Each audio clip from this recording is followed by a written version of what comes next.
Good morning, Nigeria. It is time to rise and shine with us today on the Rise and Shine show. Yes, we're happy to come your way again, and of course, today being Tuesday is an exciting one, and it promises to be very rewarding. My name is Otobasi Tom. And how would you like it if I say happy end of the month? Definitely, we are all used to happy new month. But Yeah. today is actually the last day in the month of May. Good morning and welcome to Rise and Shine. My name is Janice Kobum. Very bright morning to you, our very esteemed viewers. I am Nwachukwu, and thanks for joining us this morning. Okay, yes. While driving down to the office, I noticed that Akwa Ibom, like everybody have come to understand now in Nigeria, looks even more beautiful because of perhaps the infrastructure that we have and the additional that has been commiserated or that has been consolidated upon by the sitting governor. And I was just wondering, and when it comes to infrastructure, it kind of sets moves a state or a city from being a remote area to a more modernized world, and infrastructure to a very large extent, brings about economic development in a country. Definitely. Aside from making the aesthetics of a particular country look beautiful, there's just the way it promotes investment, there's a way it just, promotes the economy of a particular state or a particular country.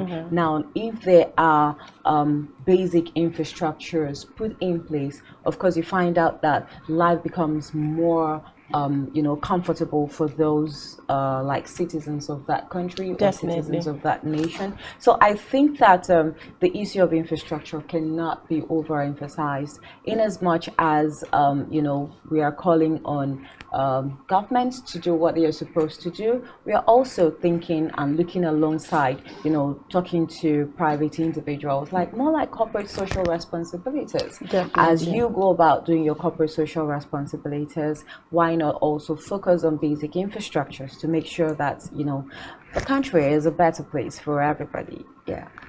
I believe, just like Janice said, we are at the end of the month, and I think generally we are winding down to the administration that has been in power. So I believe it's a very good time for us to have a review of all of the things that they promised us infrastructure-wise and the things that they're currently doing. How many of these promises have they delivered on, and the ones they're still working on, do they have ample time within the next 364 days we have left in the administration to complete these things?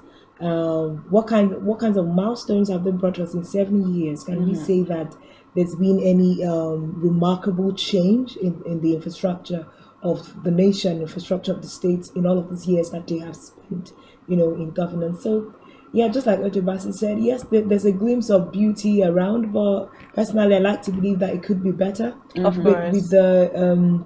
With the amount of blessing that Nigeria has as a nation, I believe that Nigeria should have been in a better place infrastructure-wise, because I don't think that there are very many nations on the earth that have the amount of money that we have, but I think there's a class of wisdom and managerial skills that we still lack, that we still need, we need to cover that gap. But yes, I think a good place to start is commend them, but of course I would call them out. Yeah, definitely. Definitely. Talking about calling them out, I think it's just basically taking a look at some of the basic infrastructure that a developed society should have. And one very vital one is good roads. And I'm sure everybody would agree to that, a city that has fantastic road network and it has ambience, it's ecosystem friendly, you cannot beat development in such community. And take for instance, once a road is dualized, it takes just a blink of eye, then you see that almost all the land along those that dualized road is sold off, and then you see in the next 1 year skyscrapers, structures sprouting up like as though they work day and night tirelessly to bring them forth. So yes, once that happens, you see that economic activities begin to move, and people begin to sell, and then people begin to live happily. So it goes down to show the ripple effect of infrastructural development. And if you want to look at the budget of the country and perhaps that of Akwa Ibom State, you know that not much or a lot is being given to infrastructural development. Then apart from some recurrent expenditures that they will have to do, they will still need so much to be invested in that, and then education and then all of that. But first, as far as economic development is concerned, as far as solving unemployment is concerned, it has a chain reaction and can be tracked down to infrastructure. Definitely. You know, when you talked about roads, it just brings to mind the fact that just like power, which is one of the basic infrastructures that government should at least give to the people, you know, road is very, very important as well, because when you look at those peasant farmers or even those that do commercial farmings, you know, in rural areas. Now, if there is no access roads, because they cannot, of course, do those plantings there and then consume everything there. You find out that they have all the plants perishable goods. So if there's no way that these goods can be brought from the rural areas to the urban areas or even to the markets in the urban areas, you know, it becomes a waste for these. Well, definitely, there's so much we can talk about on this. But first, let's start off with the trendies and then look at what you make of the judgment of Osinachi's husband, sentenced to death by hanging. Now, a lot of persons that were clamoring that, he has to die, crucify him, because it was like a blog post on the internet when the situation was let loose and everybody started to talk about it and people began to know what the singer Osinachi was going through while alive and what led to her death. I think it got a lot of persons so angry, but now we're asking for justice. Nigerians were asking for justice, and now it's so soon that as soon as possible he's been sentenced to death by hanging. But truth be told, like same Nigerians are saying that's it's too much. I mean, what will happen to the children?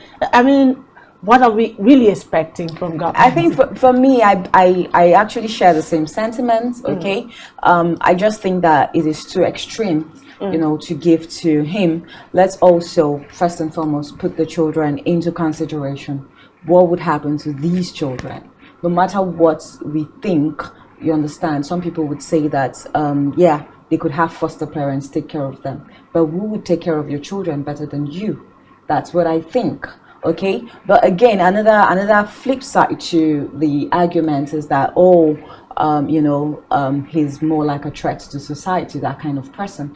You know, it's more like a threat to the society, so let him go for it. Fine, let him go for it, but there are other, you know, kind of forms of judgments that can be meted out against him and not death by hanging. That's what I just feel about it. I believe that judgment is even different because I know that he was charged for homicide. Yeah. Whether or not he's been charged, it's just making me want to laugh. Really? Death by hanging? I know that's extreme. I know I want him to be punished, but death by hanging I think is like really extreme to say the least. But I will not even tell the line of what is going to happen to the children. Trust me, those children are fine without their father. 1,001 times. Those children will be fine without their father. I couldn't agree less with you because that's just what I wanted to say. Absolutely. Those children, do you know how much the father has marked? Look at the character or what has been in public space, the information that we have about the father. And if the court has, sentenced him to death, it means those information is true. How can a father be that mean? And how do you think he can actually take care of those children? And the children are more at risk in his custody than without him. So yes, I think it's okay to take the children away. Even if it was not sentenced to death, I would advise the children shouldn't be given to him. Should be given out to another, perhaps any other person, aunt or uncles. They can take care of the children. But the father has a sort of monster heart.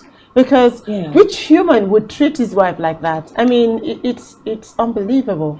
More like he doesn't have the moral justification or the moral capacity to raise those children. Definitely. I quite agree with you, but I think again you know, that judgment is way too extreme. You could do all the things. You could sentence him to jail, but, you know, but the truth of the matter is, hanging. Let's not also forget that no matter what we think today, it would definitely have a ripple effect on those children, because they grow up. Maybe for now they don't understand exactly what you know, the judgment means, you know, but they will grow up one day and come to understand that, look, this is how my father died. And why did your father die like that? Before they come to that consciousness means they're mature in mind, and they could understand the situation that took their father to court and actually understand why their father was sentenced to death. Now, how would they feel growing up to believe that, yes, my father tortured my mother and killed my mother? There are lots of parents or a lot of children growing up to have that consciousness. My carry arms on the father and said, you killed my mother, I'm going to kill you. So it does happen like that. The trauma on the children is going to be too much. That's the trauma on the children. I think there's another side to the story that we are not taking cognizance of. The fact that the father did not only maltreat their mother, but took the children along. Because there are reports of him handing, you know, like maybe cane or something to the children to flog their mom also. So he has already destroyed their minds way before whatever the justice system is going to met out to him. But I don't think, even if whatever the sentence is, even if he's not, you know, put to death by hanging, I know he's going to be going to jail for a very long time. He's not going to even get to smell those children's life again. So I just know he's going away for a very long time. But I mean, there still have been hope for him if he had a life sentence, a life imprisonment sentence. Okay. Because you never can tell which president will come up and give it a grant him amnesty. The whole nation will still want him to be returned back. Well, regardless of what the nation wants, when the president says, "Oh, I'm giving you I'm granting you presidential pardon," then that's it. I think that's the last word. It's more like an executive order. Yes, you know. So just something else. But I'm glad that the judicial system has actually, you know, showed up for once. In terms of for once, like this happened and they got to the chase immediately, and they have served the justice for this particular case while the case is still hot. You know, there's not been a way for it to be swept under the carpet and, you know, just explained away. We like the fact that the judicial system has served the judgment right in time in this particular I just wish that political judgments or political judgment can be served. Just took that off me right now, because, but you know, however it is, we'll hope and see. Perhaps there's a new revolution in the judiciary system, and we'll be seeing a lot of court cases get, you know, verdicts as soon as possible. Definitely. But wait, I'm excited because just like Vasco da Gama that found a seaway to India, another Nigerian has been able to find a drivable road from the US to Nigeria, and he arrived safely. Yeah, definitely. That was actually a very interesting one. His name is actually Kunle Adeyanju, and he embarked on the journey from London and arrived in Nigeria on Sunday. I think he left London on the 19th of April. That's about 40 days. No, 41 days, yes, to Nigeria.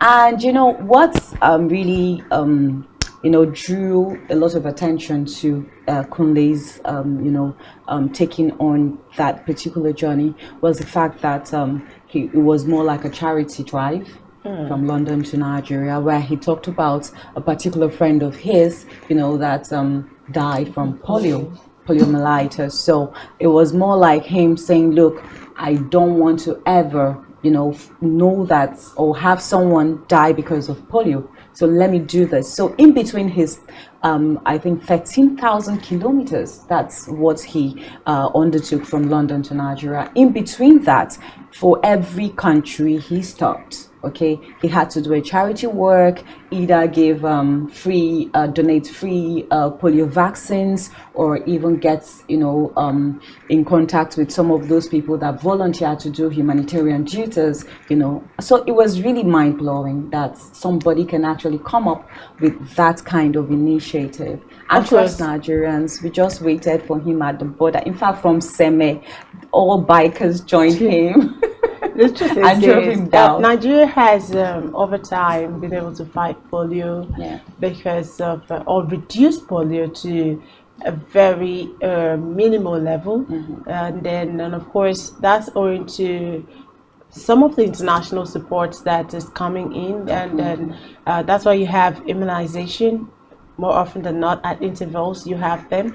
For newborn babies, they will have it every 2 weeks, and then after 1 month, they will keep coming till up to 2 years when the child has started walking and all of that. So yes, and for his friend to die of polio, that's really sad, and I'm not sure if, well, it does still happen anyways, but back in the days where we used to have crippled persons, especially in the north, where vaccinations was not really acceptable. But I think this to a large extent will also help to reduce the polio, what was it called? That's the result of polio. That's people having polio, then also create more awareness, especially in the north where people don't get vaccinated, as the vaccination rate is not as high as what it is around here. So yeah, definitely. I think it's a good one. Yeah, it is. And then just to add to the polio issue, as of 2020 August precisely, WHO had said that Nigeria has been declared polio free, which means that we fought polio to a standstill. But according to them, the war is not over, because even recently we understood that there's a not more like a partial outbreak again. So I think that is what Kunle decided. Okay, so let's see how we can put an end to polio and still declare Nigeria polio free, but it's a good one. And then again, how people can go to the extent for humanity, saving humanity. I think that's it for me right now. I think it's a really beautiful strategy. However, he sat down and thought about doing a bike ride from London to Nigeria as a way of campaigning against polio. I think it's very creative and very commendable. I mean, of course, he was carrying his audience along as he traveled. Yeah, all of his experiences in the across the desert and all of those places, things he experienced. And I mean, to say that he has landed in Nigeria safely is more than a really great testimony, because I mean, he's riding against the wind, several miles, thousands of miles daily to do this in 41 days. I mean, it's really commendable. I mean, this is something for Guinness Book of Records again for Nigeria and for Kunle Adeyonju, and it's worth celebrating. And we know that the international body, of course, will grab this and put a face to it for poliomyelitis as cases. Definitely, and it still calls for more awareness, mothers precisely to be more attentive, and then a lot of times, I think at the point where Nigeria was declared polio free, we had more women being attentive to that. But this time, where I'm not against 35% affirmative action at all, I'm not. But we have more working women who do not really have the time to take care of little details within the house. I mean, those cards are there, those dates are there, and then the child would have to follow up religiously on those dates to, complete the immunization process to avoid any unforeseen circumstances. So yes, it calls for dedication. It also calls for awareness, especially for women in the rural areas who do not actually understand the efficacy or why it is very important that they get their children out there to go immunize. And then also the midwives who deliver some of these rural women. Then a lot of persons deliver in the midwife's house, and from there they head back home. No immunization, no care whatsoever, and all of that. So perhaps it just depends on some herbs or native healing process and all of that. So yes, it calls for more awareness, and we can just take a clue from what Kunle did by driving from London to Nigeria and then blow it all up and tell people that it is as important as this before someone could take the risk to do this just to send a message across. So it's a statement that has been is really carried, is really loud, and everyone commends him for that. On a lighter note, I know that Nigerians are very active people and we can always throw things overboard. I hope that we don't have more Nigerians attempting to do this. Of course, there are a lot of people saying that they want to do it. So it's just going to be something else, because we might have an entire industry coming out of that. We know how Nigerians can be, but I wish them all the best. I'll see how they cross the borders. They should know that Kunle has all of his papers intact. He didn't just journey from one continent and one country to the other. But I think something that is worthy of mention, because we spotlighted on polio, is for people to know what exactly causes polio. Because when we live in a day where we are relegating some information to the background and people are not fully aware. Yeah. So we know that polio is caused by 1 to 3 types of the polio virus, which is usually seen like in infected feces. And then once people and children come in contact with this infected feces, that's how poliomyelitis begins to spread. And of course, hand washing is one of the primary ways that we can always avoid these kinds of things. I think with the advent of COVID-19, hand washing has become they used to teach us in primary school, like wash your hands and all of these things. Yes, but now it has come to stay and people are now fully aware. You need to wash your hands daily as often as possible. With soap and running water. That's what they say. Yeah, and soap and running water, absolutely. So, and just to add to, this Kunle gist, okay, another good thing that he is doing, he's also saying that he's not going to drive back to London because that would be quite too much for him. He's going to fly back, but he's going to sell off his power bike and then give out now the money. we're looking at another auction there. Now I'm telling you. why would he sell it off? Yeah, he has to sell it off. No, that's how does he take it bike. back to London? How does he take it back? Well, I feel if it takes it back to London and auctions is there, a lot of persons would want to, buy that bike and perhaps put it in a museum. Yeah, put it in a museum. This is his bike that drove from, London to Nigeria just for awareness. That's the war polio bike for crying out loud. I prefer that option to auctioning it in Nigeria and selling it to someone who probably does. No, come on. Why would you prefer that? I prefer. No, I'm not even saying. I'm not talking about just auctioning meat in London. I'm even saying auctioning it in Nigeria, but it's put in a museum. It shouldn't be something someone just takes to their home and stashes away like, oh, that's the bike that rode from London to Nigeria. No. You never can tell what the whole idea is behind it. It could be that he's going to auction and then again, the money he's going to raise the money and invest it back into polio. Yeah, definitely. So, interesting line of discussion there, but at this point we'd like to hang on there and head on to the news brief decks. Let's get to find out what else is happening in Nigeria and beyond, and we'll be back after this time out. Stay with us.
Nigerian police, which is the only one allowed by grossly abused. Our governors have to share police powers with the president as stipulated by the constitution. We do not have a federal government police force. We have the Nigerian police force, which shall be administered, organized, and supervised by the Nigerian police force. No, my lord, I want to say something. I want to say something here.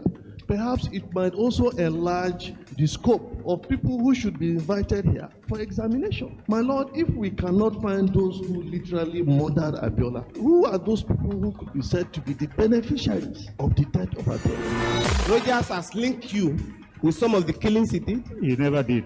He linked you with the attempted murder of Hebrew. He did not. My Lord, the Matters Council is leading the evidence in our matters. Is this an adversary proceeding? It's not, my Lord, but we can't be talking about cases which are in court, Is my Lord. this an adversary proceeding? It's not, my Lord. These cases are in court, my Lord. I'm just reminding your Lordship.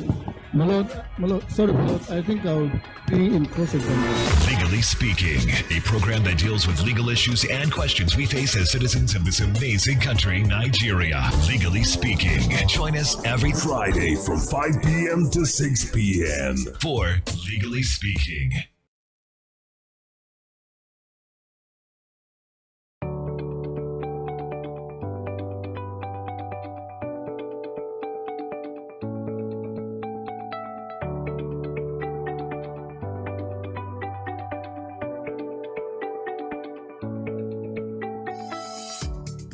Politics is a game. It is about delivering dividends of democracy. For this, accountability is key.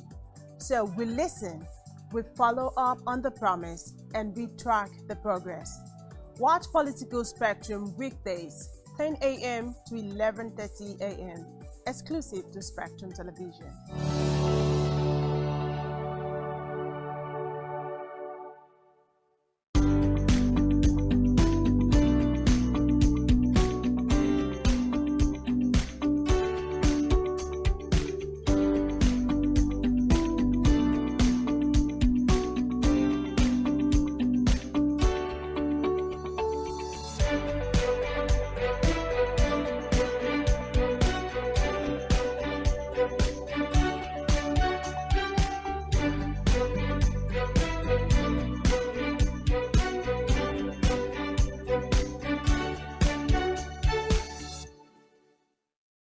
Elections in Nigeria is characterized by fraud. It is not pure election because of the way they conduct it. The elections are here again.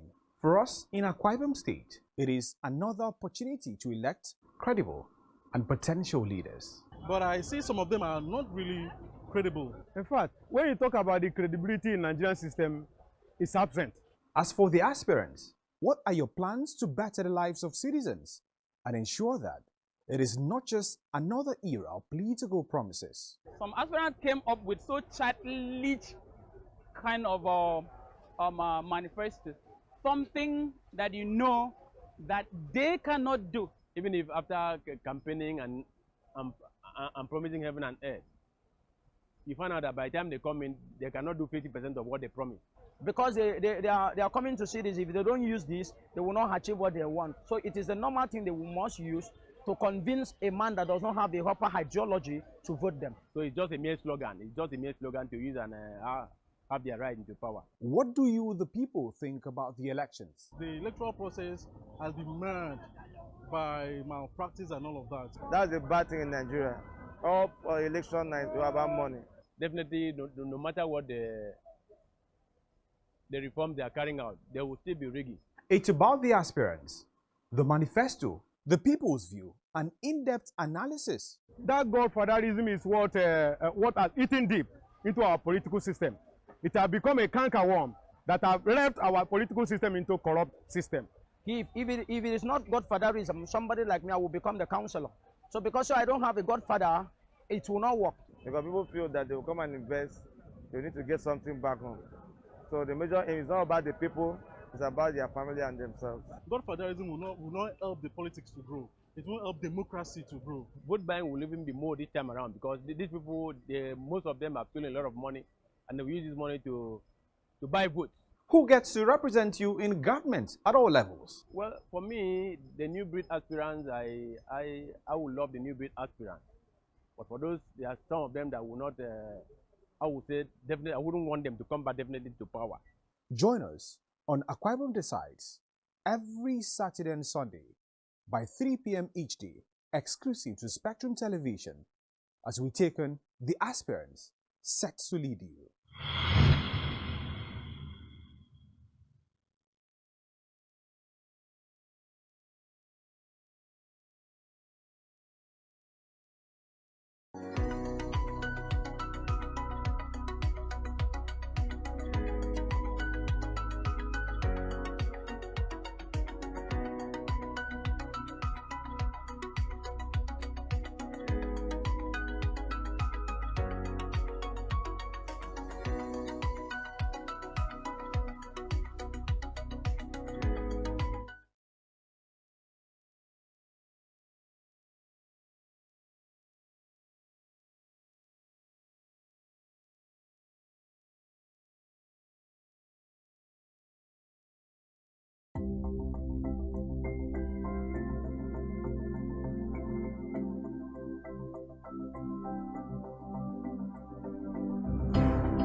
heads of government,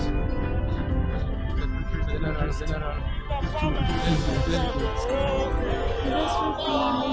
voting for SpectrumTV to improve lives in county.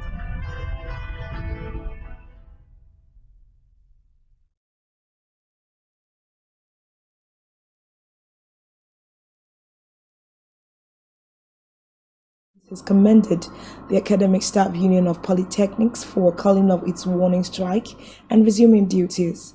The government also lauded the union for acknowledging its efforts towards the resolution of the challenges facing polytechnic education in the country. Away from that, the Methodist Church prelate, His Eminence Samuel Uche, and 2 other clerics who were kidnapped by suspected headsmen on the Lokwa axis of the Enugu-Port Harcourt Expressway have regained their freedom. Police Public Relations Officer in charge of Abia State, Geoffrey Ogbonna, confirmed the development to newsmen.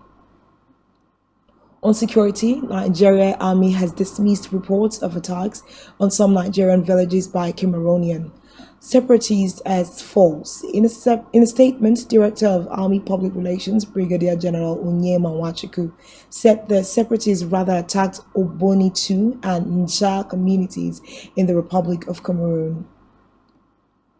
In another development, Nigeria Customs Service is looking to generate revenue of $176 billion over the next 20 years through the implementation of e-Customs project. The Comptroller General, retired Colonel Hamid Ali, stated this in Abuja during the signing of e-Customs concession agreement between the service, the Africa Finance Corporation, and a Chinese company. In Africa, Namibia has taken delivery of 23 ancient pieces of jewelry, tools, and other objects pillaged during colonial rule and returned as an indefinite loan from Germany.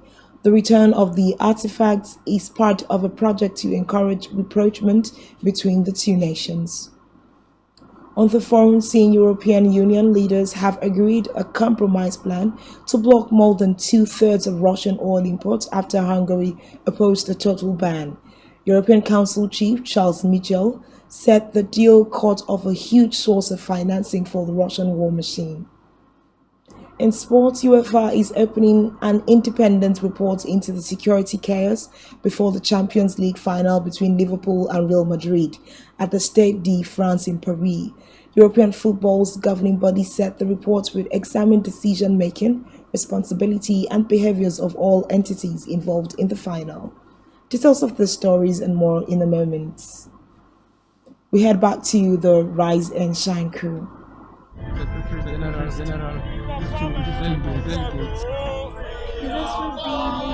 Voting for SpectrumTV to improve lives in county.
Nigerian police force, which is the only one allowed by grossly abused. Our governors have to share police powers with the president as stipulated by the constitution. We do not have a federal government police force. We have the Nigerian police force, which shall be administered, organized, and supervised by the Nigerian police force. No, my lord, I want to say something. I want to say something here.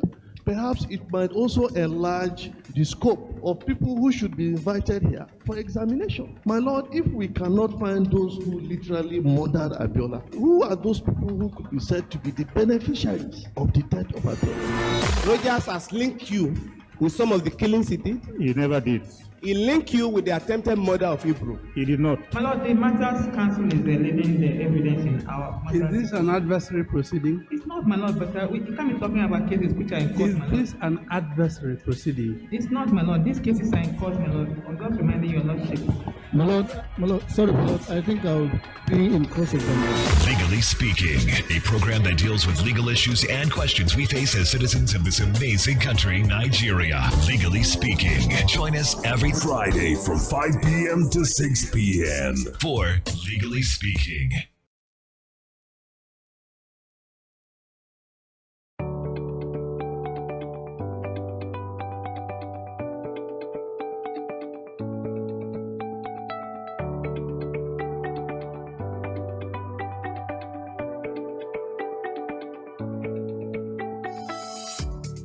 Politics is a game.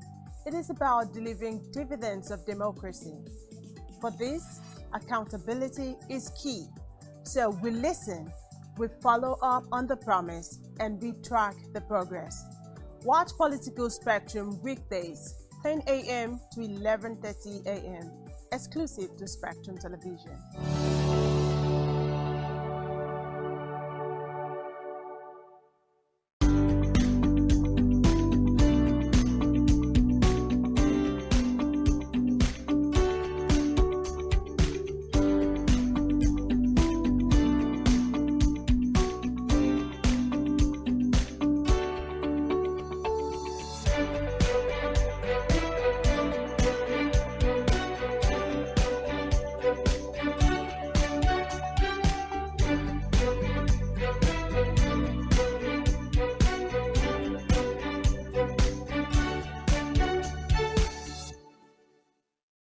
Elections in Nigeria is characterized by fraud. It is not pure election because of the way they conduct it. The elections are here again.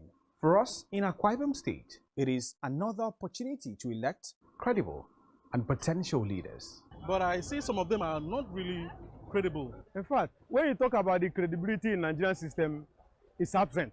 As for the aspirants, what are your plans to better the lives of citizens and ensure that it is not just another era of political promises? Some aspirants came up with so childish kind of manifesto, something that you know that they cannot do. Even if after campaigning and promising heaven and earth, you find out that by the time they come in, they cannot do 50% of what they promised. Because they are coming to see this. If they don't use this, they will not achieve what they want. So it is the normal thing they must use to convince a man that does not have a proper ideology to vote them. So it's just a mere slogan. It's just a mere slogan to use and have their right into power. What do you, the people, think about the elections? The electoral process has been marred by malpractice and all of that. That's the bad thing in Nigeria. All election nights are about money. Definitely, no matter what the reforms they are carrying out, they will still be rigging. It's about the aspirants, the manifesto, the people's view, and in-depth analysis. That godfatherism is what has eaten deep into our political system. It has become a cankerworm that has left our political system into a corrupt system. If it is not godfatherism, somebody like me, I will become the counselor. So because I don't have a godfather, it will not work. Because people feel that they will come and invest, they need to get something back home. So the major aim is not about the people, it's about their family and themselves. Godfatherism will not help the politics to grow. It won't help democracy to grow. Vote buying will even be more this time around because these people, most of them have stolen a lot of money and they will use this money to buy votes. Who gets to represent you in government at all levels? Well, for me, the new breed aspirants, I would love the new breed aspirants. But for those, there are some of them that will not, I would say, definitely, I wouldn't want them to come back definitely to power. Join us on Akwa Ibom Decides every Saturday and Sunday by 3 p.m. each day, exclusive to Spectrum Television, as we take on the aspirants set to lead you.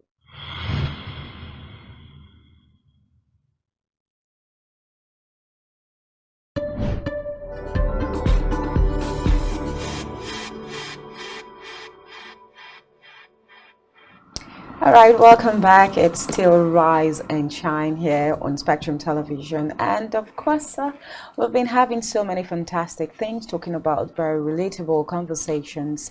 And I think our focus for today is on infrastructure. Definitely. And I know we kind of had a little shift. Yeah. When we started the program, but let's dwell more on infrastructure. And I recall that we had established the necessity of infrastructure and how it has a ripple effect in the economy of a society. Yeah. And with that being said, we can still talk about it then in another dimension. You understand that for every major infrastructure that we have in this country, I'm not saying our indigenous engineers or contractors are like top notch or are very extremely good, but some of them are. But I would like to throw the path of having major, projects given out to companies, multinational companies that are not really based here in Nigeria or are not indigenous. I'm saying this because I recall there was a time in this state where back in 1999, I guess, when we had former Governor Victor Basiata, and then he patronized more of indigenous contractors, and that to a large extent, there was no much money during that administration, because I recall there was nothing like resource control, but there was a lot of money circulating within the system. There was nothing like hunger. There was not much talk about hunger, unemployment, and all of those things, because indigenous contractors were given contracts. Like almost every road was being dualized by indigenous contractors as at that time. So I recall it was a single lane, a back road heading to straight up to a back local government area. Same with the Kotikmene Road, same with our Run Road. So that administration gave those major roads in Akwa Ibom State the first lifts, and the first dualized 2 lanes with traffic traffic lights and what's it called, street lights as well. So it gave Akwa Ibom State the first urban look that it got. So yes, that was done by indigenous contractors, and those roads are still as good as they are till date. So why would we say our contractors aren't doing well?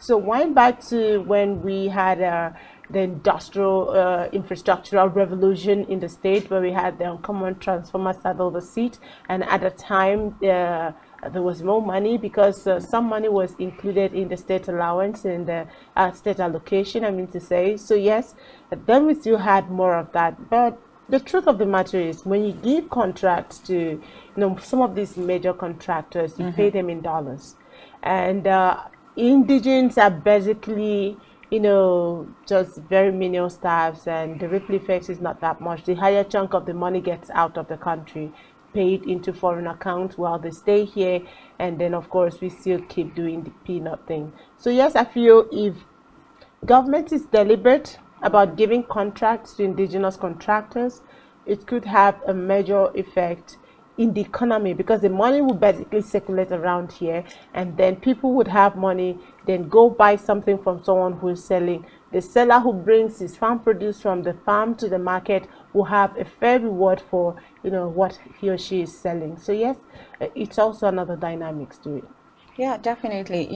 Talking about using indigenous contractors now, I also think that it's now, looking at the flip side, it has a way of bringing about inefficiency. Oh well, that's subjective. I just had to be slow about that. Yeah. But I think that we've seen situations where you know, you use indigenous contractors, and at the end of the day, maybe for example, they are supposed to do a road, okay, and it's a particular centimeter, and then they do not do the specification that was given. Now, okay. sorry for quoting you. We've seen a situation, I think that road was somewhere in Delta States, either in Warri or so, and that video actually went viral, where they awarded a particular contract for a particular road to a particular company, and at the end of the day, even before nightfall, you could see the deplorable state of the road. Somebody actually went and was, you know, using his finger to bring out, to like dig into the road, and was like, look at what these contractors can do, you know, after awarding so much for the road. This is the outcome. It was nothing to write home reasons about. for that. Two major things can explain that. First is the fact that it was either a compensation.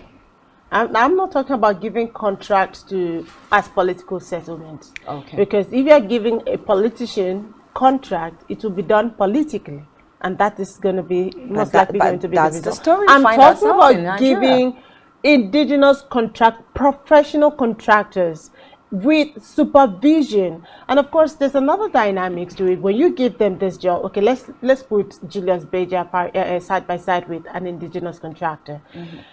This is what goes on, might possibly be happening. Okay, Julius Beja is here, international company, yes, high reputation, fine, and all of that.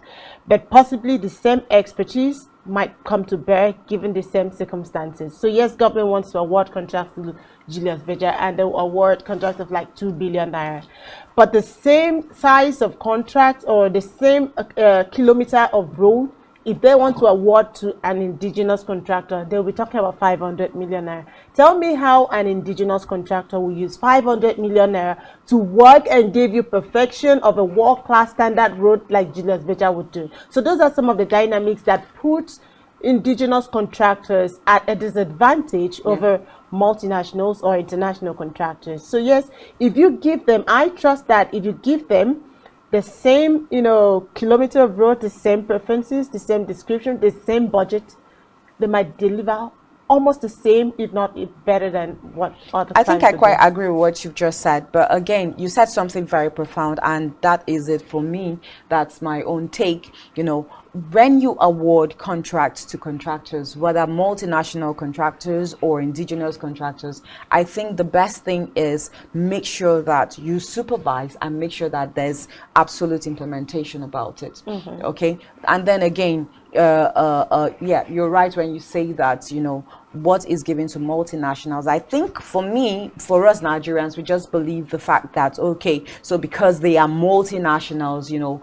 they are white people, they are more competent, they are more efficient in doing these things. But I really do not want to agree with that. There are companies in Nigeria that can do what these people can do. Definitely. Just give them the same platform and let them do you the hardly magic. would see a white man do the job. It's the black people doing the job. So what they do is basically supervision, which of course over time we have our citizens who are living outside these climes and have studied and have learned, and they also have the same skills that they can still use to supervise. So yes, why are we not giving ourselves a try?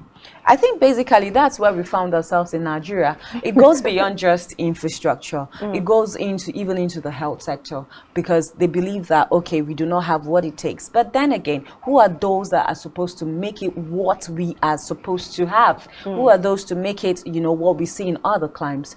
Take, for example, Dubai. Look at how beautiful it is. But a lot of us, we do, you know, travels to such places. We go and, you know, talk about how beautiful the cities are. But when we come back home, what happens? So, you know, there are just so many challenges that have bedeviled this country in terms of infrastructure. And I think we just have to do so much to make sure that one day, Nigeria will be the Nigeria of everybody's dream. One day, gives us a smile. One day, that's a smile of hope. Yeah, yeah, definitely. The conversation on infrastructure, I'd even like to come from a perspective where we say, let's look at what the government has done for us in recent years. Let's look at the Buhari-led administration that has already done 7 years, and looking at winding down in 364 days. They've already done the first day out of 365. So in these 7 years of Buhari's administration, how much have they done for us infrastructure-wise? Where can we say that there has been improvements, and where can we say that, okay, we've those sectors have experienced a collapse? So when we talk infrastructure, we're talking roads, we're talking rail, we're talking air, we're talking water, we're talking telecommunications, and all of those things. When I speak of telecommunications, I think of the fact that as they're planning to wind down, they are also planning to increase the tariff that we spend in regards to telecommunications, and then we're thinking, are you leaving us with the best infrastructure with regards to those kinds of things, or are we getting worse?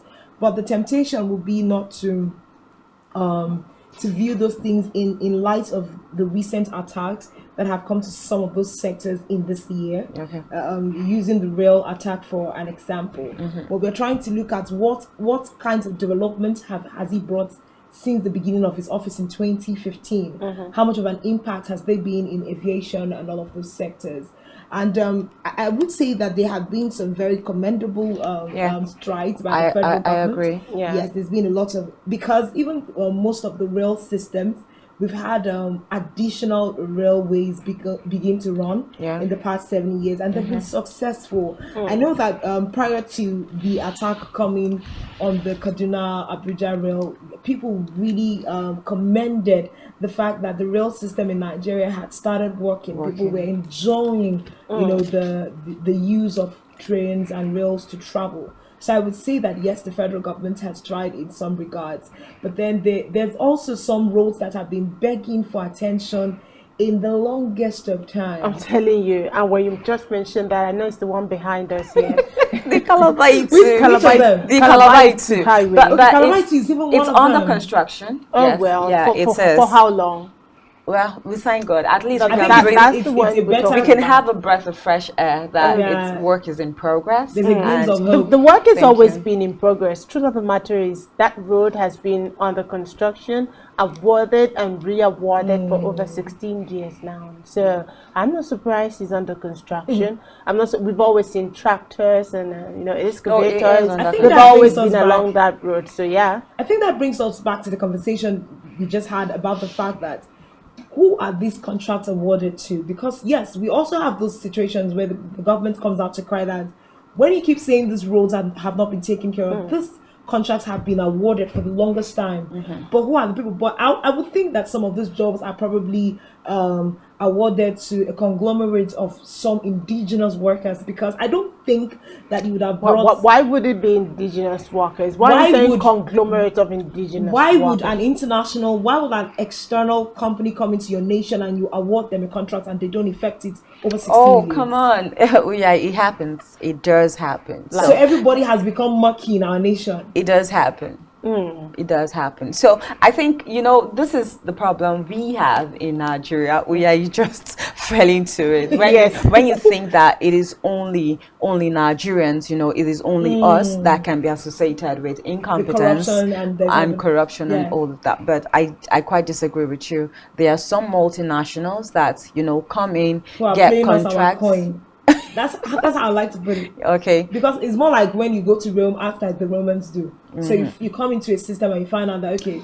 Well, let me put it point blank. I don't like the bad mouthing game here. I don't like to jump into that, that line of action to believe that it's our own coin and that's what we do. Yeah. But no, it's not neglecting the fact or the reality that some persons might behave that way.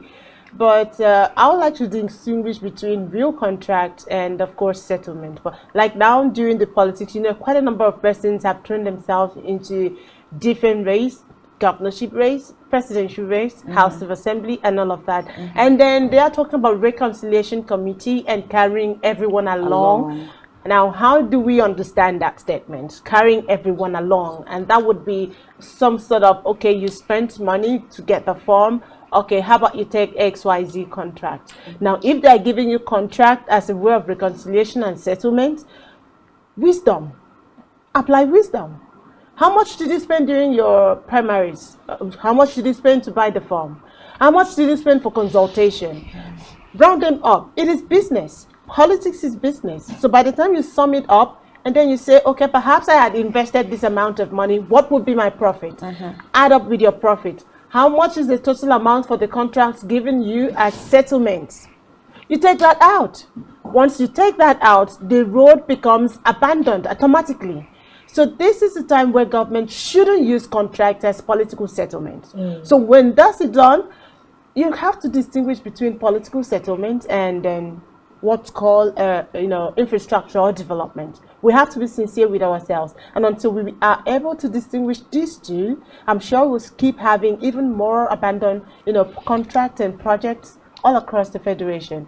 So yes, it's not about Nigerians abandoning and making away with money. It's about what the contract terms was about, and you see that even governments themselves will not be able to hold those contractors accountable for those projects because they know that that was actually settlement, and they know what they call settlement. They have a terminology for those things.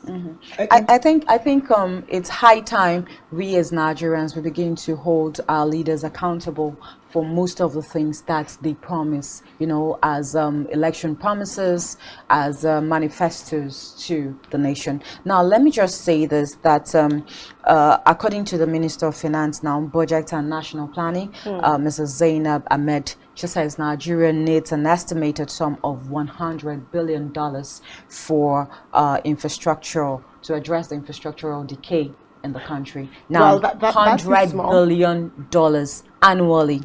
Now, when this money is being dished out to contractors, why do we still have elephant projects? Why do we still have abandoned projects, unfinished projects? So I think it's high time that we as citizens, we begin to hold our leaders very, very accountable for everything that they do. I don't know when we will get to that stage, because I was having a conversation with someone sometime, and they say, oh, we're Nigerians, we're used to it. Just because maybe we have this thick skin that anything that comes up, we just have a way, of adjusting and adapting to it. So accountability, I hope it happens someday for us as a country. Yes, just so that we streamline, because I know we're going to have an interview session with someone who's going to attempt to answer some of these questions on a wider spectrum. So we'll just look a little bit into some of the things that this administration has done, so that people can even relate, So there's been the reconstruction of the runway of the Akanu Ibiam International Airport in Enugu. I know for the longest time, Enugu, which was the hub of a lot of activities in the nation, did not have a very working airport. But then in this past 7 years, that has been, sorted out.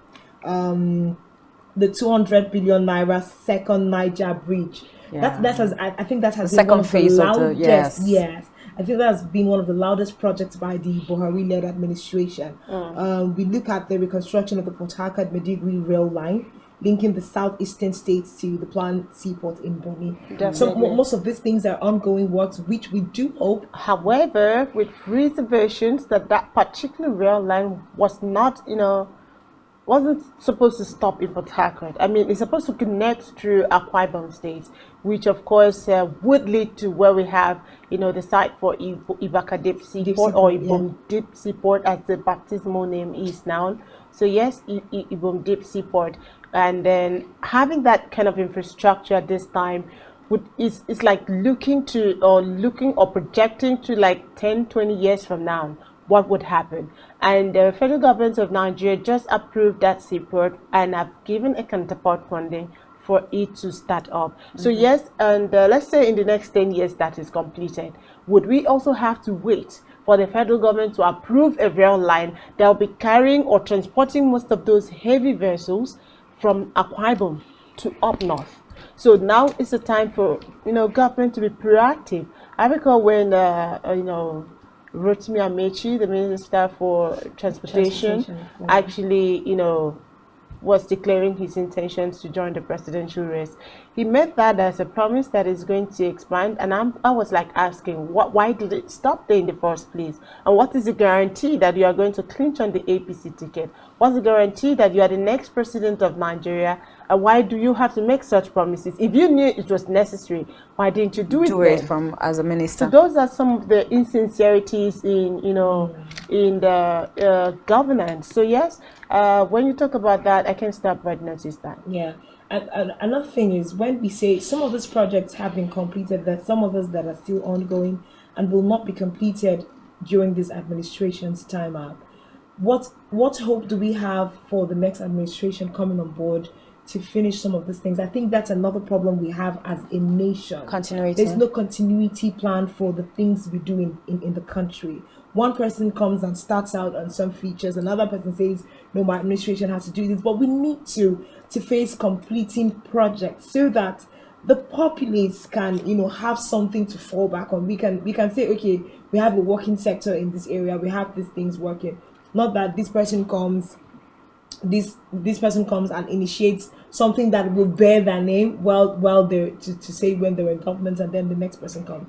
So I think we should uphold continuity as part of the things to look at. Okay, then let's head on this time out, and when we return with our guests to get to find out other vital information that we need on this particular subject. And don't forget that you too can contribute on the show by linking up with us on our different socials on Facebook and on Instagram. Use the handle at SpectrumTVNg, and of course drop your comments there. Once we see it, we're going to take it, but for now, let's go on a timeout. We'll be back shortly.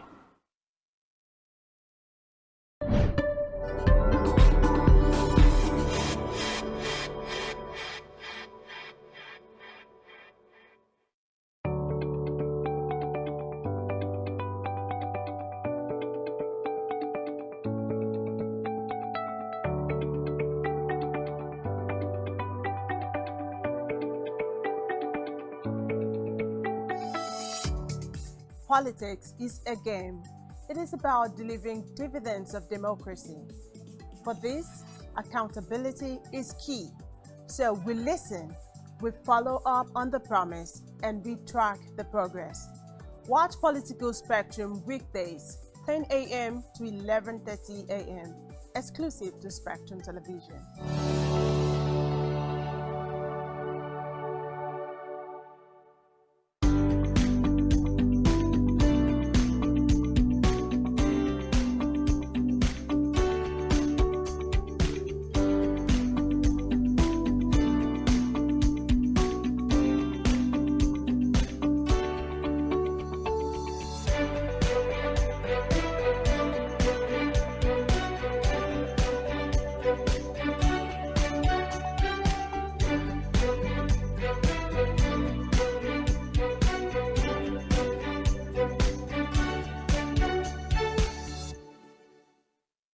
Elections in Nigeria is characterized by fraud. It is not pure election because of the way they conduct it. The elections are here again. For us in Akwa Ibom State, it is another opportunity to elect credible and potential leaders. But I see some of them are not really credible. In fact, when you talk about the credibility in the Nigerian system, it's absent. As for the aspirants, what are your plans to better the lives of citizens and ensure that it is not just another era of political promises? Some aspirants came up with so childish kind of manifesto, something that that they cannot do. Even if after campaigning and promising heaven and earth, you find out that by the time they come in, they cannot do 50% of what they promised. Because they are coming to see this. If they don't use this, they will not achieve what they want. So it is the normal thing they must use to convince a man that does not have the proper ideology to vote them. So it's just a mere slogan. It's just a mere slogan to use and have their right into power. What do you, the people, think about the elections? The electoral process has been marred by malpractice and all of that. That's the bad thing in Nigeria. All election night is about money. Definitely, no matter what the reforms they are carrying out, there will still be rigging. It's about the aspirants, the manifesto, the people's view, and in-depth analysis. That godfatherism is what has eaten deep into our political system. It has become a cankerworm that has left our political system into corrupt system. If it is not godfatherism, somebody like me, I will become the counselor. So because I don't have a godfather, it will not work. Because people feel that they will come and invest, they need to get something back home. So the major aim is not about the people, it's about their family and themselves. Godfatherism will not help the politics to grow. It won't help democracy to grow. Vote buying will even be more this time around because these people, most of them have stolen a lot of money and they will use this money to buy votes. Who gets to represent you in government at all levels? Well, for me, the new breed aspirants, I would love the new breed aspirants. But for those, there are some of them that will not, I would say, definitely, I wouldn't want them to come back definitely to power. Join us on Akwa Ibom Decides every Saturday and Sunday by 3 p.m. each day, exclusive to Spectrum Television, as we take on the aspirants set to lead you.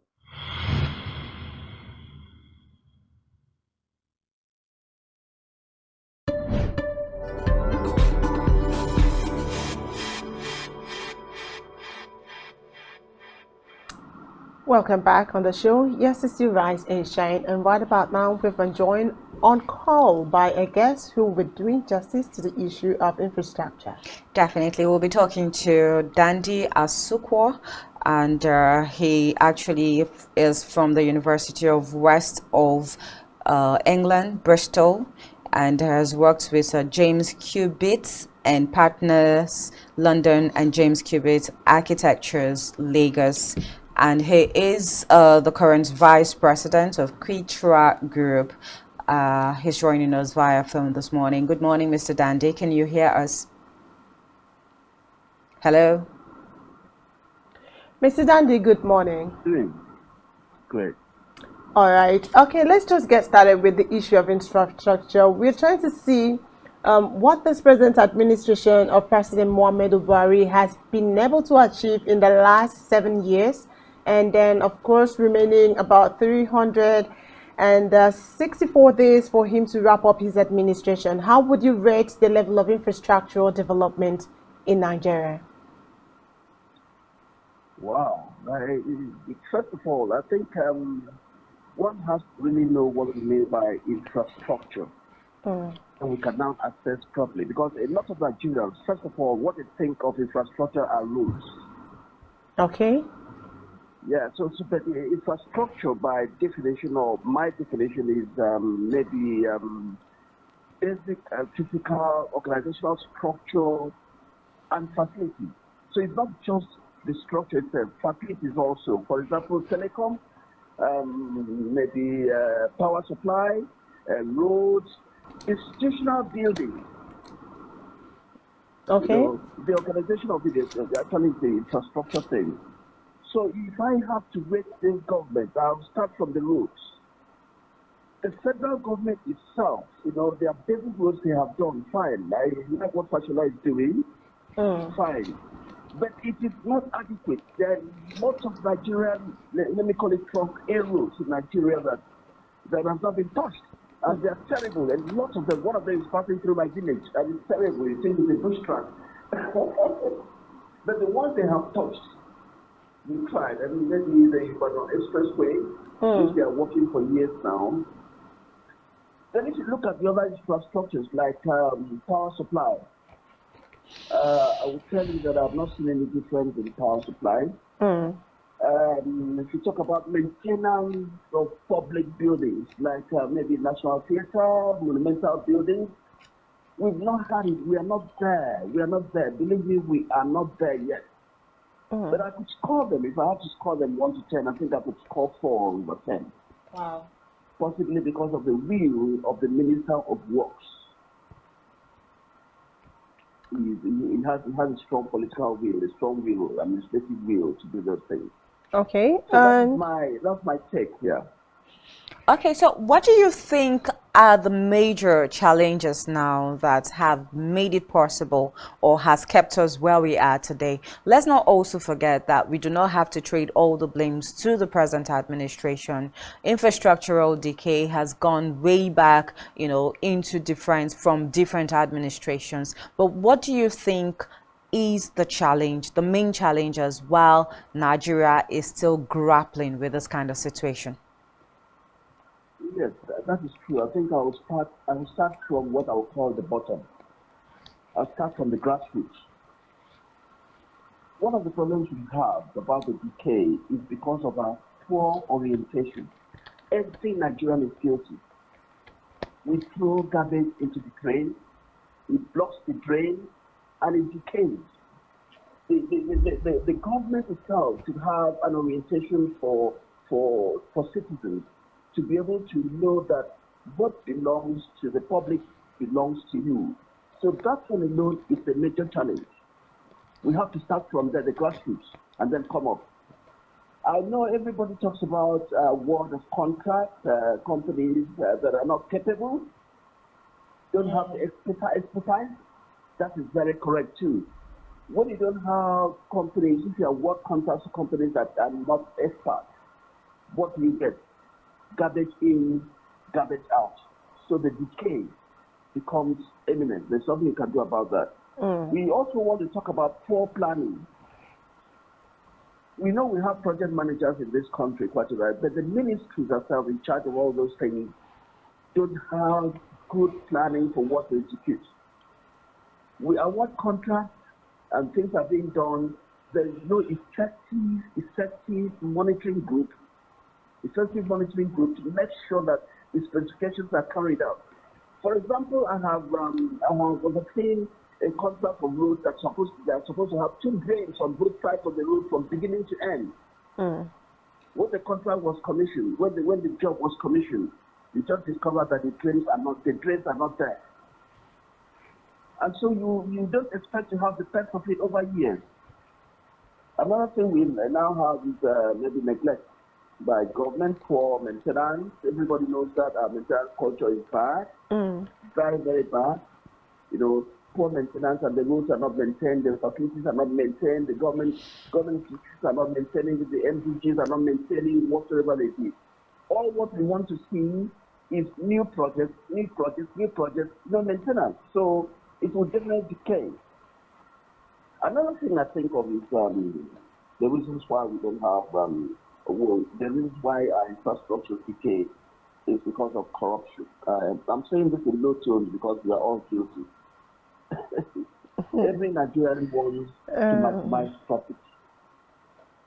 Every Nigerian wants to maximize profit. So when they award contracts, you discover that the corruption that has eaten deep will affect it. They award a contract for X amount, and your profit is supposed to be a Y amount, and then you want to make more than Y. And so at the end, you don't give good quality work. So those are the basic things, and everybody knows that that is the thing. The main thing is lack of maintenance. Another thing is corruption that has eaten deep. Another thing is award of contracts, and award of contracts with companies that are not very capable. Yeah. Okay. Okay, so I'd like to cut you there and come in. You talked about awarding contracts to companies that are not, competent, capable to handle such contract. What is your opinion on, utilizing or engaging more indigenous contractors than most of these foreign contractors that we have in Nigeria? What would be your take on that? I think there are supposed to be categories of contractors for particular jobs. There are jobs that you say category A, there are jobs that you say category B, and there are jobs that you say category C. What happens is this: everything about it is about management, about managing. Just like we say, a 5-star hotel, a 4-star hotel, a 3-star hotel. It's just the management. It could be in the same spot, but the management is different. I think we have a problem with managers in this country. Indigenous contractors, I must confess, we've not gotten to that management level yet. Most indigenous contractors, if you look at it very well, you discover that they are maybe personal companies. Everything revolves around one person, so you cannot have the I'm sorry to say this, not that I'm idolizing anybody. It's like Julius Berger. If you look at Julius Berger's structure, We discovered that the management of Julius Berger are not even engineers. They are professional managers. The engineers are on the field. So that is the difference. I would prefer category A to be first-class international multinational company. Maybe category B, some first, let me call it second class. Now will be Nigerian companies that have experience and a pedigree. And then the other ones are coming. I am an advocate of making someone grow up.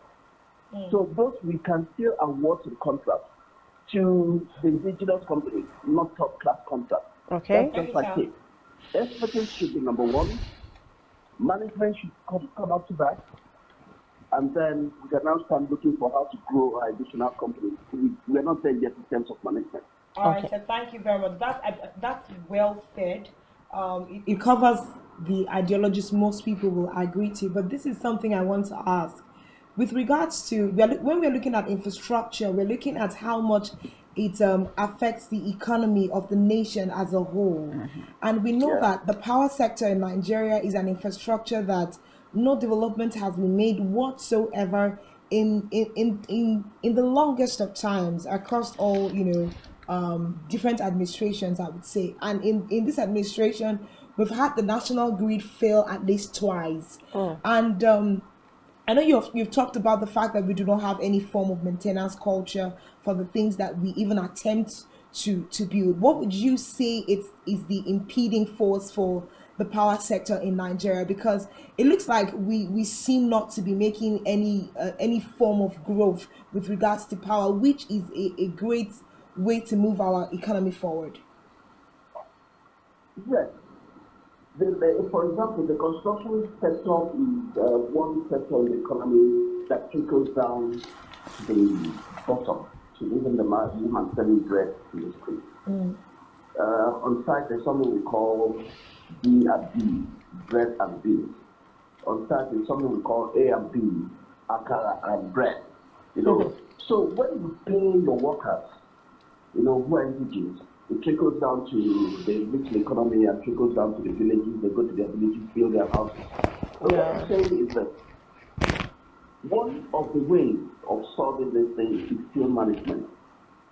There should be a monitoring group at federal level. There should be a monitoring group at state level. There should be a monitoring group at local government level. So if there's any project that's passing through your local government, or passing through your state, your monitoring group is supposed to be. And then you can cry. Or the local government chairman comes and says, that way that's passing through a place does not have. Okay, sir, allow us to pause you there, and we'll come back on this conversation after a short while. Hello? Okay, yes, we'll come back on this conversation after a very short while. Okay, we're going to short time out, and we'll be back after now.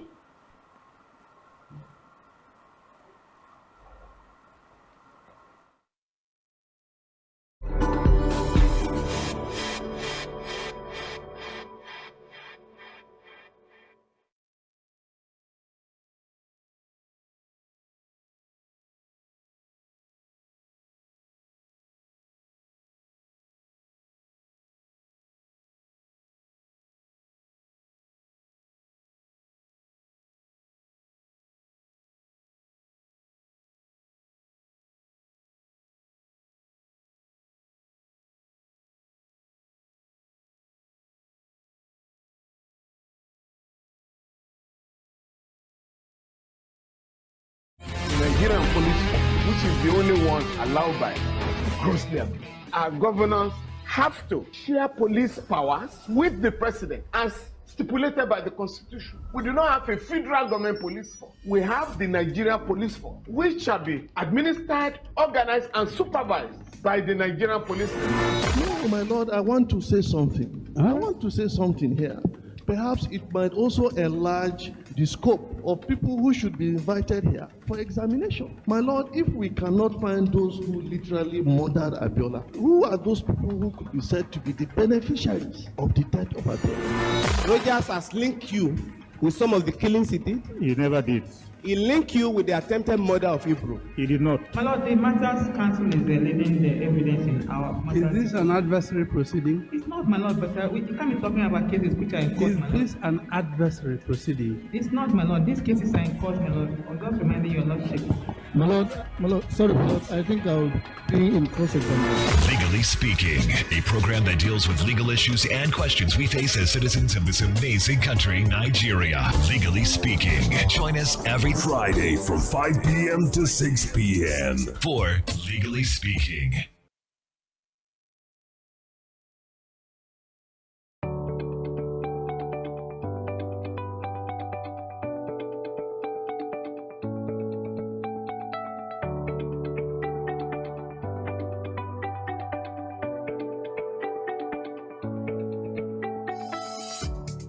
Politics is a game. It is about delivering dividends of democracy. For this, accountability is key. So we listen, we follow up on the promise, and we track the progress. Watch Political Spectrum weekdays, 10 a.m. to 11:30 a.m., exclusive to Spectrum Television.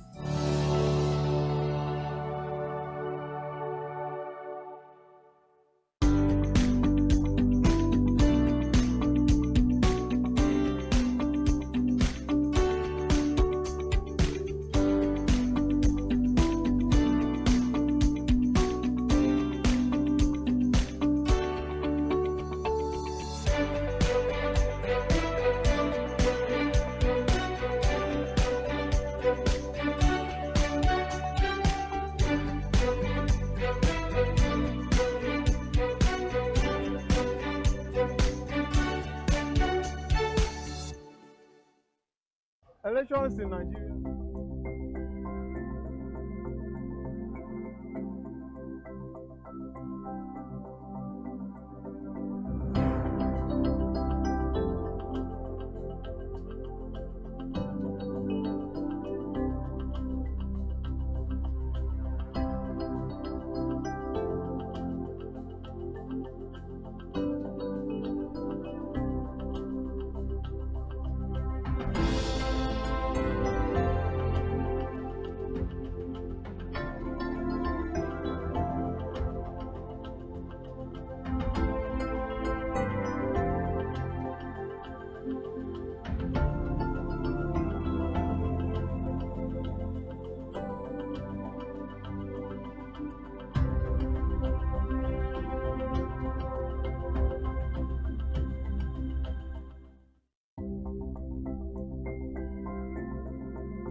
Okay, welcome back. And before we went on that particular break, we were talking with Mr. Dandia Sukwa, who is the Vice President, Quitra Groups, and we were looking at the state of infrastructure in Nigeria as we round down to the end of this particular administration. Of course, that's the Buhari administration. And a lot has been said about the state of the infrastructure in Nigeria, the major challenges we're facing in terms of infrastructural decay. And we still have Dandy Asuko join us via phone. Hello, Mr. Dandy. Hello. Okay, so before we went on that break, you were talking about, yeah, you asked a question. Yeah. And you were actually trying to wind up. But because of time, I'd really want you to tell us what's the way forward as a country, because a lot of people have talked about the fact that continuity seems to be a major problem when we talk about infrastructural development in Nigeria. And from some quarters also, people think that if we begin to, as a nation, develop maybe like a long-term plan, like a 30-year plan or a 20-year plan, that would go a long way in helping us in terms of infrastructural development. So what's your thought on that, and what do you think is the way forward going as we round up this conversation? Yes, I think before we went to break, I mentioned something about monitoring groups at federal level, monitoring groups at state level, monitoring groups at local government level. Yeah. But what I did not say then was what I'm going to say now. It should be exclusively, those monitoring groups should be exclusively professional bodies. Yeah. Professional bodies, Nigerian Society of Engineers, Nigerian Institute of Architects, Nigerian Institute of Quantity Surveyors, who all have up to the local government level, have monitoring groups. And this will monitor our plans 50 years or 40 years and so on. These are not politicians. These are not administrators. They are just monitoring groups, so that anytime any government is doing any infrastructure, be it telecom, be it power supply, be it roads, be it institutional buildings, these monitoring groups are there and making sure that these things are done properly. And then the maintenance part of it is what I would say the contractor should also be extended to maintain for a particular period of about 30 years. And if it does not perform, the monitoring groups will report and then will now change them. It's as simple as management. It's just a management thing. So if there's a legislation that professional bodies in this country will be involved in the monitoring group, you see things change. Things will definitely change. Wow. That's a lot. So that's like my capping up. Okay, one of those things that will make us move forward is monitoring groups from federal level up to local government level by professional bodies. Okay, I would like to thank you so much for joining us on the program. Thank you so much. And then we'll look forward to perhaps a more robust conversation in this line in the near future. Thank you so very much. All right, have a nice day, Mr. Dandy. And also moving ahead in the program, I think we might be behind schedule, but then we have to take on the next segment, Did You Know segment, which would bring you up to speed and of course to your knowledge things that perhaps you never really took cognizance of.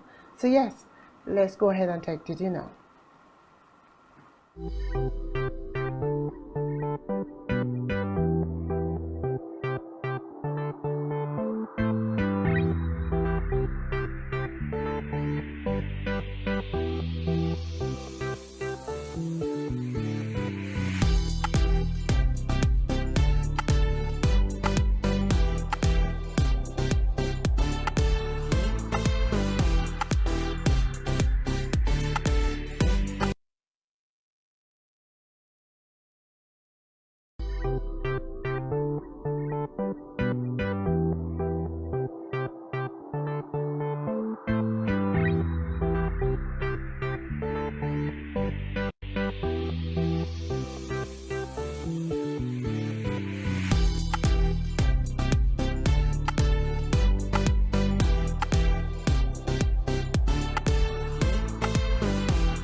Ethiopia is one of the oldest cities that you can still trace back to the biblical times. Yeah. So I'm not surprised about this alphabet being 300 and what again? 65. Well, 45. 45?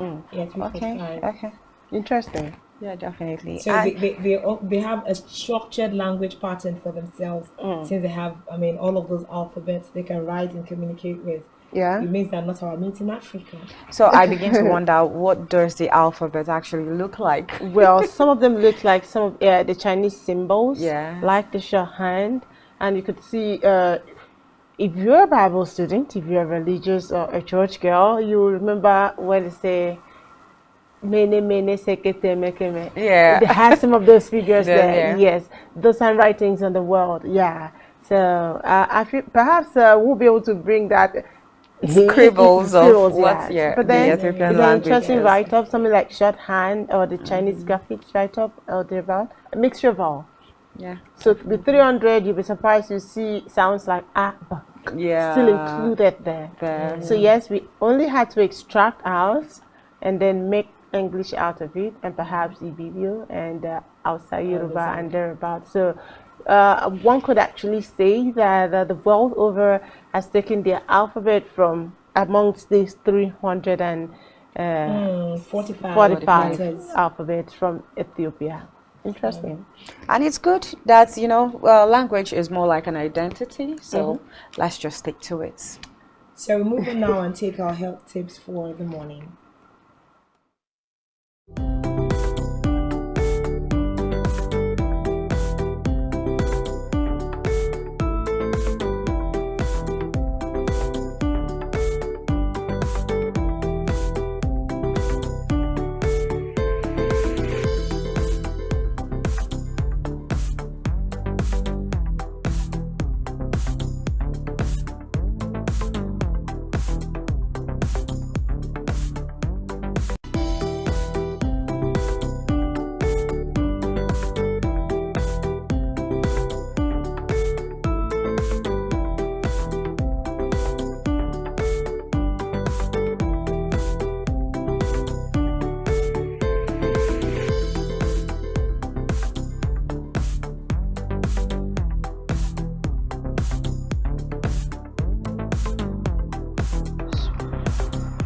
Okay, so trust me, after this show, I'll go get a cup of smoothie just because our breakfast tip says do more fruits and vegetables. But you know one thing with doing fruits and vegetables? You just have to have a lot of money in your pockets. Exactly. It is expensive, trust me. I know it's expensive, but then again, there was a time I was trying to be deliberate about taking fruits.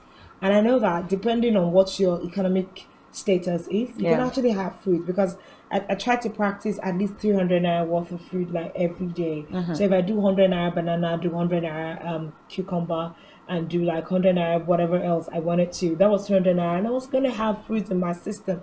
But yes, okay, of course, calculate 300 naira times 30 days. But you can actually do it. That's not like a meal. It's just fruits. Yes, but the truth of the matter is, if you apply the substitution method, it could actually work for you. So if you're someone that's prone to soda, or maybe you take more of carbonated drinks. You substitute that for fruit. So now I think a bottle is about 150 naira. So yes, you're eating rather than get soda or carbonated drink, you just go for fruit. So with 150 naira, you can find a fruit just for yourself without necessarily having to squeeze out extra money to do veggies. So yes, it's still achievable. It is achievable, and we must not also forget that it is very, very important, to have that balanced meal or balanced diet. And of course, for those of us too that maybe we want to trim down or something, fruits is the way to go. Who wants to trim down again these days? I Yellow do. Dolce has set the pace. Yellow Dolce has set the pace for big, bold, and beautiful women. Definitely. Yeah. I think I'm on that table right now. All right, let's move ahead to our recipe for the day. Oh, grab a seat and get a seat belt if you have one.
Okay, so if you were thinking of what to serve as breakfast, maybe tomorrow or even today, that's just some great recipe for you. The hot pot It's potatoes. best served hot. Yes, best served hot. Wow, in a very cold day. Yeah. Yeah. And it looks so yummy, you know, looking kind of red, yellow, with a sprinkle of All vegetables. sorts of veggies, yeah. Yes, you know, just to give it that beautiful look. You know one thing about meals, right? Hmm. The way they serve a meal can make you eat or not eat that That's the food. pattern they plated, right? Yeah. The plating. And how beautiful it's looking. Well, let's quickly leave you with this quote of the day while we sign out. You have no time to love them. Yes, because love actually doesn't judge. You know, love tolerates, love endures, and then of course that's it. So it boils down on all of us to quit judging people and try to see the best part of every individual, because trust me, every bad person has a very good part that if you just try to place more priorities on the good part, you would learn to appreciate the person better. So that's it for us from us here in the crew. My name is Otobasitam, and thanks for watching. And my name is Janice Cobham. Always be yourself, don't be somebody else. Goodbye and see you tomorrow. Yes, and I am Uyai, and you can judge less so that you can love more. Have a very splendid day.